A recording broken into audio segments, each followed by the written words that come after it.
పెన్షన్ల జాబితా నుంచి దివ్యాంగుల్ని తొలగించడమే లక్ష్యంగా కూటమి సర్కార్ వ్యవహరిస్తోంది. కొత్తగా పెన్షన్ అనర్హుల ఏరివేత పేరుతో దివ్యాంగులకు అందుతోన్న పెన్షన్లను లాగేసుకుంటోంది. పల్నాడు జిల్లా అచ్చంపేటలో శారీరక వైకల్యం, మానసిక వికలాంగులైన చాలా మందికి పెన్షన్ నిలిపివేశారు. అంగవైకల్యంతో మంచాన పడి స్పష్టంగా కనిపిస్తున్న వారు పెన్షన్లకు అనర్హులని ఎంపీడీఓ పేరుతో నోటీసులు జారీ చేశారు. మానసిక, శారీరక అంగవైకల్యంతో బాధపడుతోన్న తమ బిడ్డలకు దివ్యాంగుల పెన్షన్లు నిలిపివేస్తామని నోటీసులు ఇవ్వడంపై బాధిత కుటుంబాలు వాపోతున్నాయి.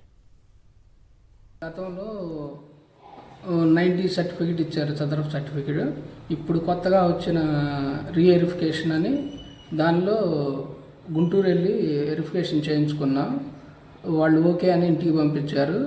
వాళ్ళు ఇచ్చిన ఆదేశాల ప్రకారం 40 ఉంది, మీ బాబు అర్హుడు కాదు అని ఇచ్చారండి.